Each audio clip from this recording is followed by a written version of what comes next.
this really specific experience a couple months ago. Oh, yeah. Yeah, I was traveling for work. I won't say which city because honestly, it doesn't matter, and that's kind of the whole point of what we're talking about today. Mhm. But I checked into this five-star hotel, and I mean like true five stars. Right, the real deal. Exactly. The lobby was just breathtaking. Marble floors you could literally ice skate on. A chandelier that probably cost more than my entire house. The staff greeted me by name before I even managed to pull out my passport. It was flawless. The machine was working perfectly. Oh, absolutely. The machine was humming. But then I get my key, right? I go up to the 14th floor. I walk down this really long, just totally silent beige hallway. I know exactly the hallway you mean. We all do. So I Mhm. open the door to my room, I drop my bag, sit on the edge of the bed, and I just look around. And I had this sudden, really sinking realization. I could be anywhere, literally anywhere on planet Earth. Yep, that is the identity crisis. Right there. It was so jarring because downstairs was this highly specific grand performance. But upstairs was just a box. A very expensive box, sure. It had high thread count sheets, fast Wi-Fi, the requisite Nespresso machine. Mhm. But if you kidnapped me and woke me up in that room, I wouldn't know if I was in Dubai or New York or Singapore. You have just perfectly described the central tension of the modern luxury hospitality industry. And frankly, it's exactly what we are unpacking in today's deep dive. We have this fascinating stack of research and conceptual documents here from EURAN and the Art Hotels Network. Specifically, we're looking at the work led by Alexandros Mimoglou and Maria Papafili. Right. And their premise is pretty radical. They are arguing that hotels have fundamentally forgotten what they are. Forgotten what they are. See, they seem to know exactly what they are to me.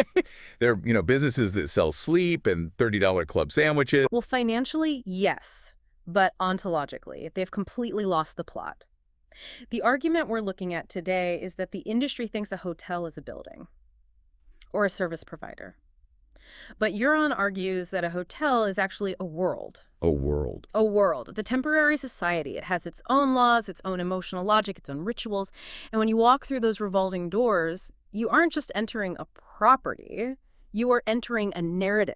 Okay, entering a narrative. I mean, that sounds lovely, but it also sounds a little bit like marketing fluff, doesn't it? Yeah. Every hotel website on the internet says they offer a unique journey or an immersive experience. Usually that just means they put a funkier playlist in the elevator. And that is exactly the problem. What you're describing, the playlist, the funkier cushions on the lobby sofa that's decoration, that is purely surface level.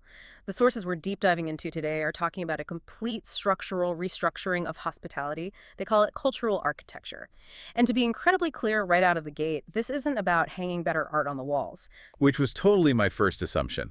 When I saw Art Hotels Network, I assumed we were talking about hotels that just act like art galleries. That is the most common misconception. But think about it. If you take that generic beige room you stayed in and you hang a Picasso in it, what do you actually have? A beige room with a Picasso in it. Exactly. The room itself hasn't changed. The atmosphere hasn't changed. The emotional logic of the space is exactly the same. The EURAN approach is completely different. They're talking about authoring the hotel the way a director authors a film. No, that's an interesting way to look at it. Right. A director doesn't just film a generic scene and then paste the concept of sadness on top of it. The lighting, the script, the actor's posture, the acoustic design, everything is built from the ground up to convey that specific emotion. So if a hotel's a movie, then most modern luxury hotels are what? Like big blockbusters with great special effects but absolutely no script. Precisely. They are technical marvels with no soul. The sources describe the current state of the industry as a sea of beige minimalism, and they diagnose this very specifically. They call it the structural flaw of the silos. The silos. Let's break that down. Because to a layperson, building a hotel seems like it has to be a massive collaborative effort. How are they operating in silos? Well, look at the standard workflow of hotel development. First, you have the architect. Their job is the shell.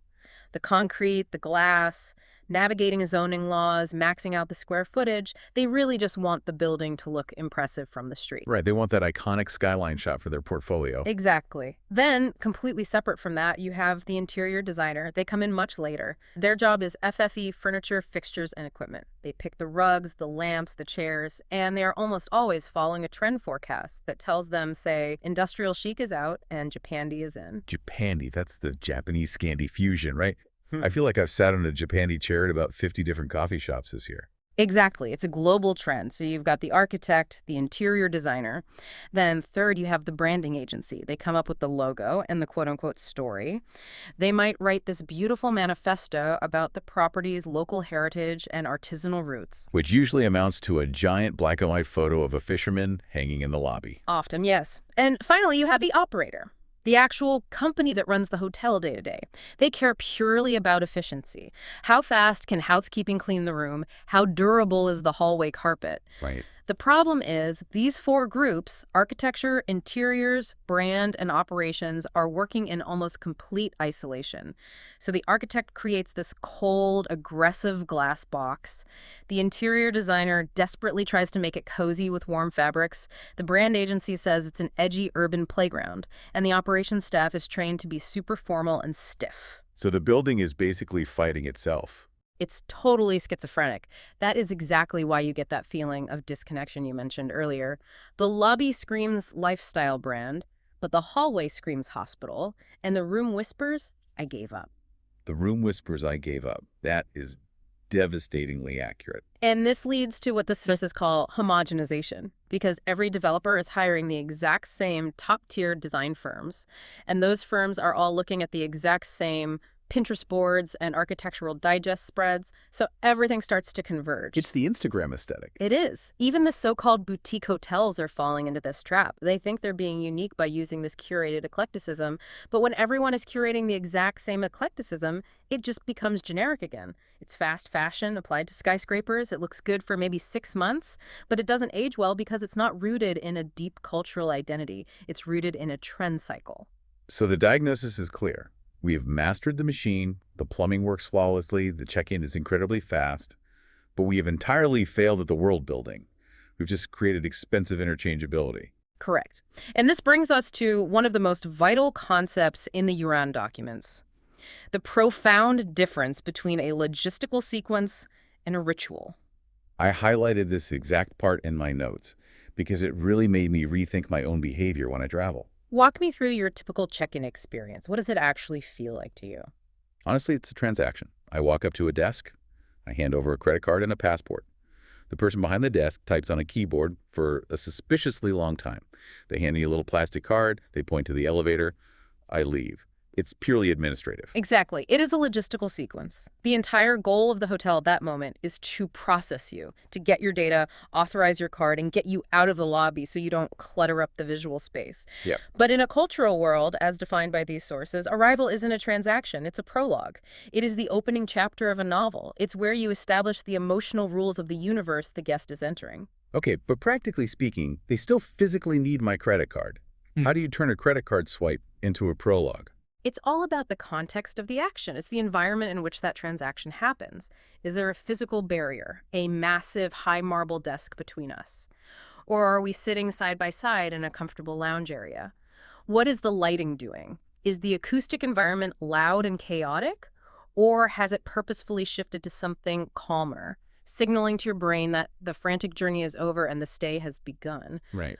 But more importantly, it's about the meaning of the moment.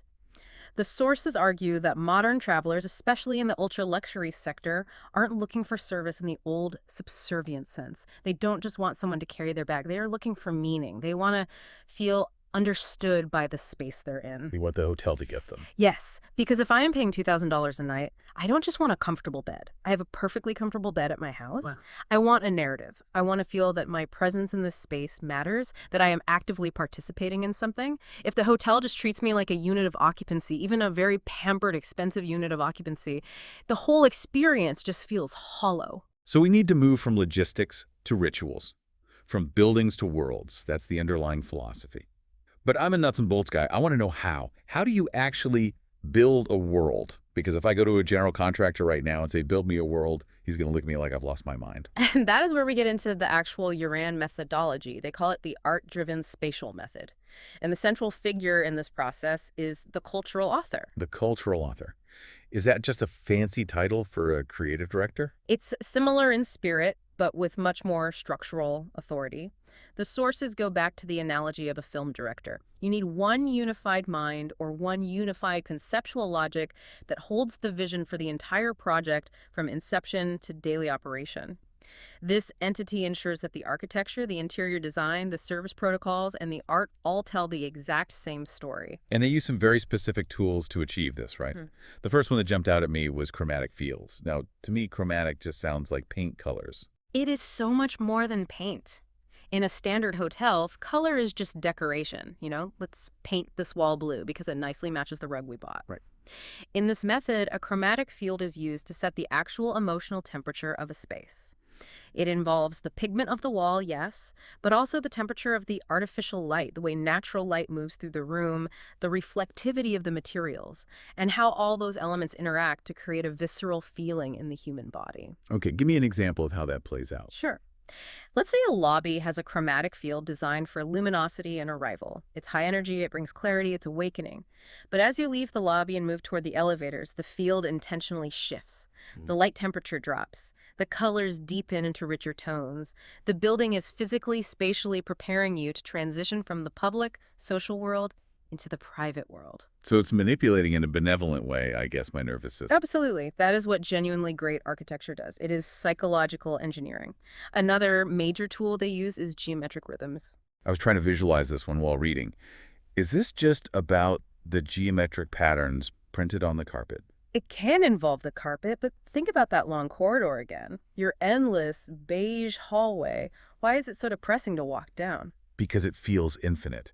It feels like I'm walking on a treadmill in an institution. Exactly. Because it completely lacks rhythm. It is visually monotonous.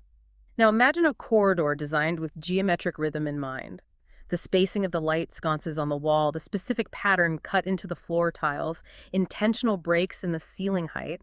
All of these elements create a visual tempo. Oh, I see. You can actually design a corridor to physically slow a guest down. If the visual rhythm creates a sense of pause or a slower musical beat, your walking pace naturally mimics it. Your heart rate can actually drop. The corridor stops being a tube you rush through and becomes a decompression chamber. So you're not just walking to your room, you're being intentionally downshifted. The building itself is telling you, hey, relax. You're almost there. Exactly. That is cultural architecture in action. It's using artistic logic to solve very real operational problems like the inherent stress and exhaustion of travel. And then to ground all of this, you have the symbolic anchors. These are described as landmarks for the psyche, right? Yes, because modern hotels so often feature these vast, sprawling, open-plan lobbies, and while they look impressive in photographs, they can actually feel quite agoraphobic in person. You feel exposed and small. A symbolic anchor is a physical form, a major sculpture, a structural column, an installation that grounds the spatial energy. It gives you a center of gravity. Precisely. It silently tells the guest, you are here. This is the center. It's a very primitive, almost tribal concept. It taps into that ancient human need to gather around a hearth or a totem pole. It stops you from feeling like you're just floating untethered in a generic luxury void. I want to ask about another specific tool they mentioned, the 400 artwork method. This really jumped out at me because 400 seems like a very specific and honestly a very large number of artworks for one building. Why 400? Why not just buy 50 really great pieces? It's a fascinating concept, and it's important to understand it's not about visually cluttering the hotel with 400 paintings crammed onto every wall. It's about building a corpus. The corpus. Yes. EURAN argues that for a hotel to genuinely feel like a world, it needs density. It needs history. A brand new hotel often feels incredibly thin because it has zero past. The 400 artwork method involves curating a massive conceptual reservoir of cultural references. This includes classical art, significant modern pieces, historical motifs, all of which inform the core identity of the hotel. But they aren't all physically hanging in the lobby. No, not at all. Some might be in the rooms, some in the corridors, but many might just serve as inspiration.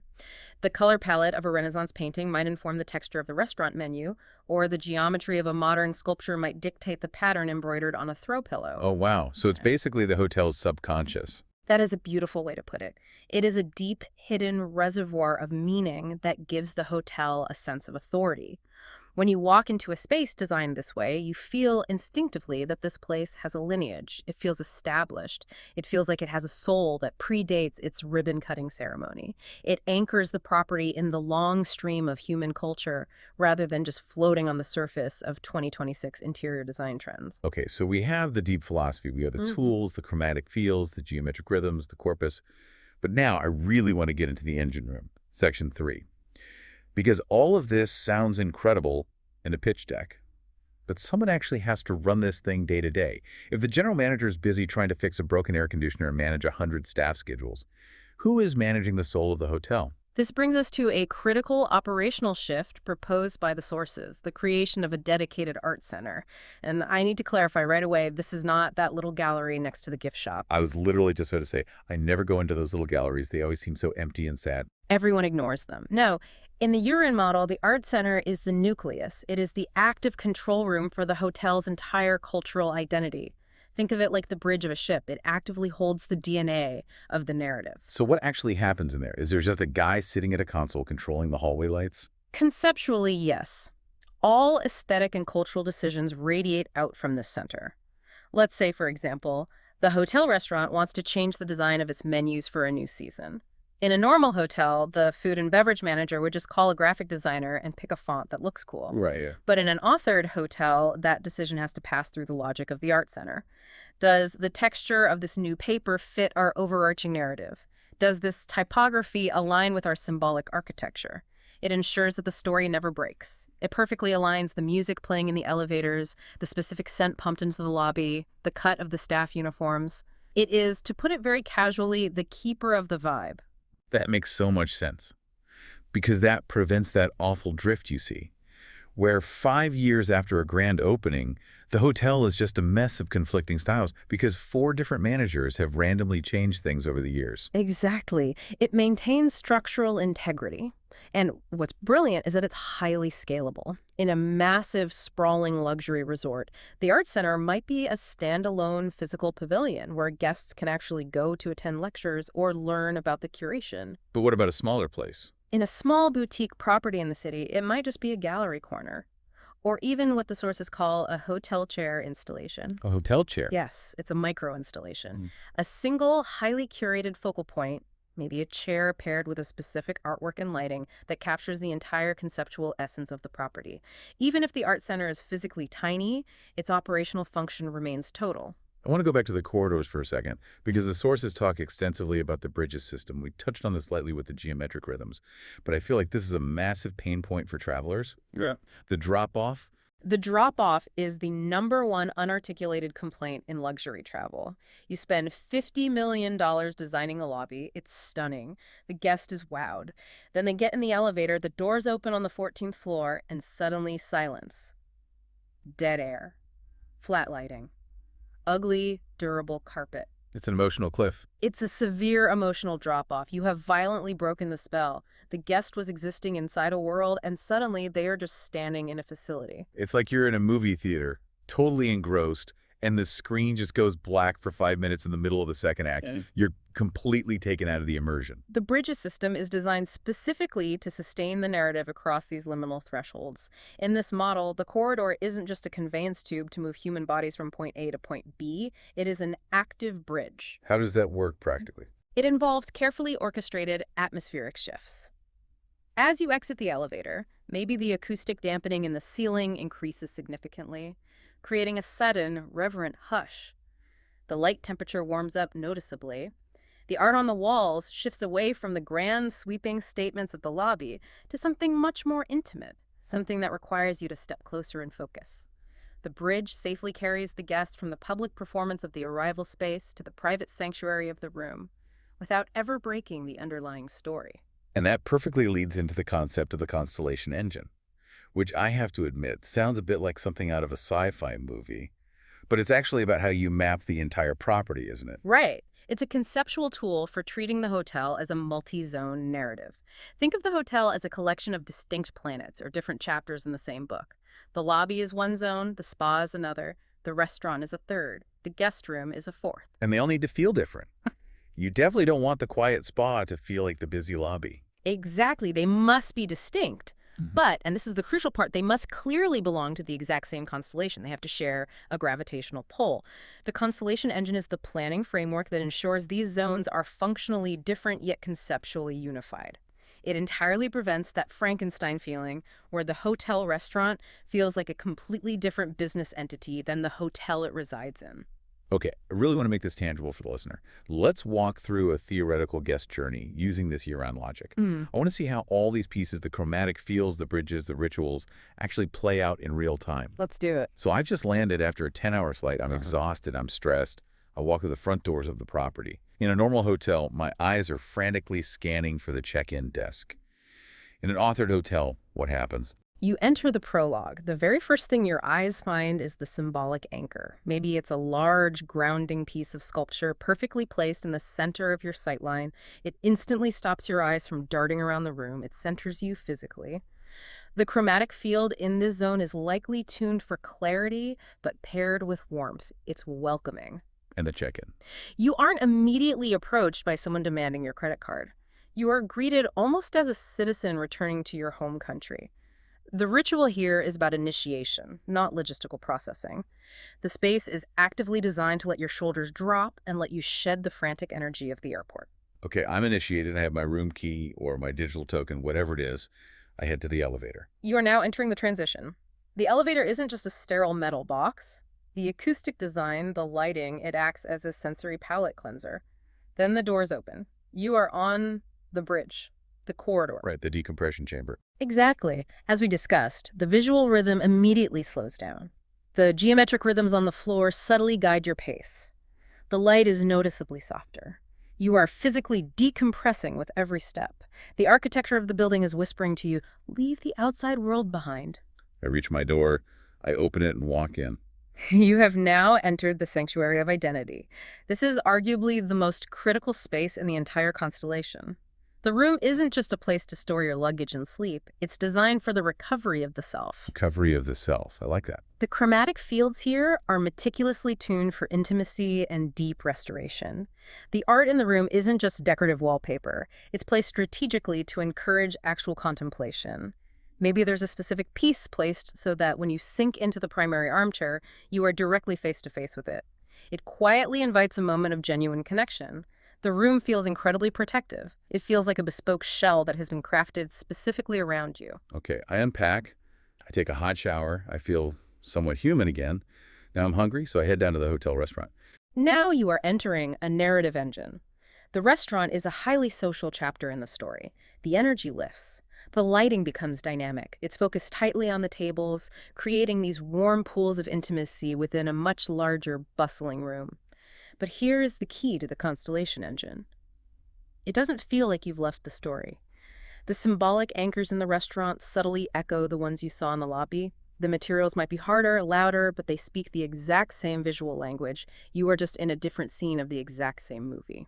Let's fast forward. It's the next morning. I wake up. Does the room feel the same as it did last night? Because the sources dedicate a lot of time to this concept of adaptive atmospheres. And honestly, this was the one part where my skeptical alarm bells went off. It sounded a bit futuristic. The building breathes. What's that actually mean? It definitely sounds like science fiction, but it's actually deeply biologically natural. Think about your own home. Does your living room feel the exact same at 7 in the morning as it does at 11 at night? No, definitely not. In the morning, I've got the blinds wide open, the lamps are off, it's bright and energetic. At night, the blinds are closed, I have warm lamps on, it's cozy. Exactly. You naturally adapt your domestic atmosphere to your biological circadian rhythm. Hotels, historically, are entirely static. They're frozen in time. That hallway looks the exact same at noon as it does at midnight. That is profoundly unnatural. It's incredibly jarring to walk out of a dark, moody bar at 2 in the morning into a lobby that is lit up incredibly bright, like an operating theater. It's the worst. Adaptive atmosphere simply means the hotel environment synchronizes with the natural passage of time.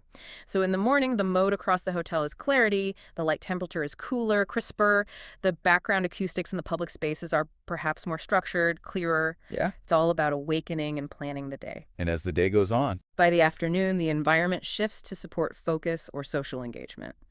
Then evening arrives. The hotel moves into intimacy mode. The overall light levels drop. Shadows are allowed to lengthen. The chromatic field shifts heavily toward warmer amber tones. And finally, late night. The mode becomes serenity. The hotel physically quiets down visually.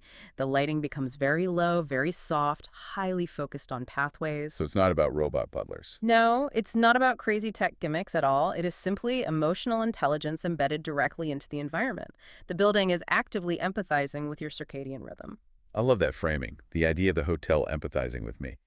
But, and here comes the buzzkill host, I can clearly hear the general managers and the real estate developers listening to this deep dive right now, and they are sweating. I'm sure they are. They're thinking, this sounds wildly expensive. This sounds incredibly complicated. And worst of all, this sounds fragile. If I have high art in the corridors, isn't a careless bellhop with a luggage cart going to smash right into it? Yeah. If I had these complex, shifting lighting systems, aren't they just going to break constantly? Let's talk about Section 5, the operational reality. Is any of this actually practical? That is the million-dollar question, truly. And if the answer was no, we wouldn't be dedicating an hour to talking about it.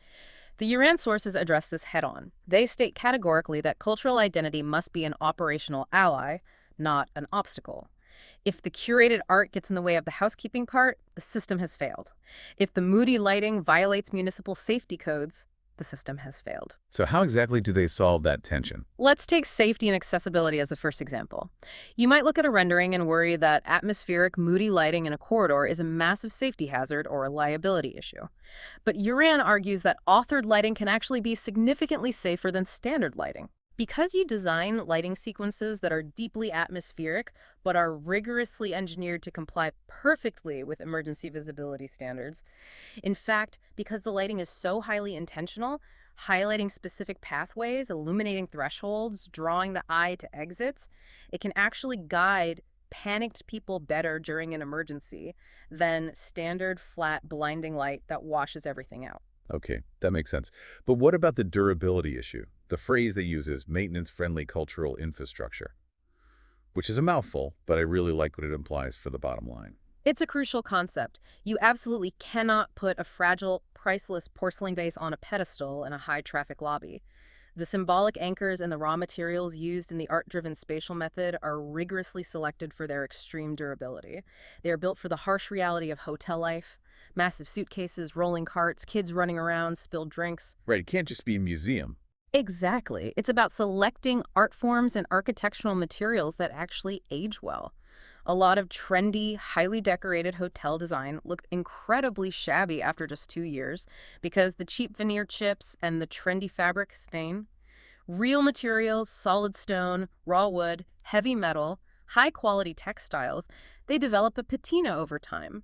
They actually get better and more characterful with heavy use. And what about the operational staff? Do I need to suddenly hire people with art history degrees to clean the bathrooms? No, not at all. The entire system is engineered from the ground up to be staff-friendly. In fact, it actively supports their daily workflows. Let's look at that adaptive lighting system we just discussed. It likely features a hidden cleaning mode. When housekeeping enters the room, they hit one button and it blasts the room with bright, clear, clinical light so they can see every single speck of dust. Then when they leave, they hit the button again and it instantly reverts to sanctuary mode for the returning guest. That's brilliant. The frontline staff doesn't need to understand the complex philosophy of the chromatic field. They just need to know that their work environment actively supports them. However, the sources note a fascinating side effect of this methodology. When staff work inside a world rather than a sterile facility, when they are genuinely proud of the narrative that surrounds them, their behavior naturally changes. They stop acting like processors of transactions and start acting like genuine hosts of a story. Employee retention often skyrockets simply because it's a vastly more inspiring place to spend 8 hours a day. I mean, that's just human nature. It's nicer to work in a palace than a factory. The sources also mention prototypes to deal with scalability. There's a beige edition and a black and white edition. Yes, this directly addresses the developer's ultimate fear. How do I scale this concept without losing my mind? EURAN has developed these highly standardized prototypes. This proves that while the specific cultural story of a hotel, the software is entirely unique, the underlying structural system, the hardware, is highly modular. So you can repeat the framework. Exactly. You can take the exact same operational logic of the Art Center, the bridges, and the Constellation engine and successfully apply it to a tiny 20-room historic boutique hotel in Paris or a sprawling 500-room beach resort in Bali. You aren't reinventing the wheel every single time you break ground. You are just using a proven, robust structural system to deliver a totally unique cultural soul. Scaling the soul. That is basically the holy grail for hospitality groups. Okay. Okay, we need to get to the absolute bottom line, section 6, the business case, because we can sit here and talk about art and feelings and atmosphere all day long. But hotels are massive real estate assets. They have investors. They need to generate significant yield. Does meaning actually translate to hard money, or is this all just a nice-to-have vanity project? The sources are incredibly aggressive on this specific point. They don't view culture as a charitable donation. They argue that culture is a high-yield revenue engine, period. Let's look at the core industry metrics. First, ADR, average daily rate, and RevPay, revenue per available room. Ask yourself, why can one hotel charge $800 a night while the hotel right across the street with the exact same square footage, the same size pall, the same location can only charge $400? Hey, brand reputation, hype. It comes down to desirability. And what drives intense desirability in the modern luxury market? Experience. If your hotel is just a very nice collection of expensive furniture, you are ultimately a commodity.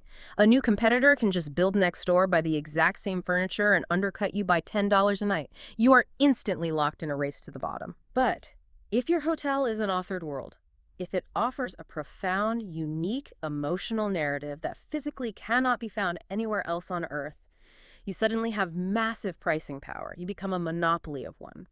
Guests will eagerly pay a premium for meaning. They pay a premium to be part of a compelling story. That's what they call the irreplicability factor. Exactly. And this is paramount for asset value. If you are a real estate owner or a private equity fund, you want an asset that is highly defensible against market trends. If your hotel is generic, it is highly vulnerable to the next generic hotel that opens. But if your hotel is a genuine cultural landmark, it has long-term, locked-in defensive value. It becomes a true destination. It becomes woven into the civic identity of the city itself. That kind of cultural value simply does not depreciate the way a trendy velvet sofa does. And it opens up entirely other revenue streams, too, beyond just selling the beds. They outline a whole cultural monetization engine. Correct. Look at F&B food and beverage. Historically, hotel restaurants are notorious for being totally empty, or filled only with trapped guests who are too tired to leave the building.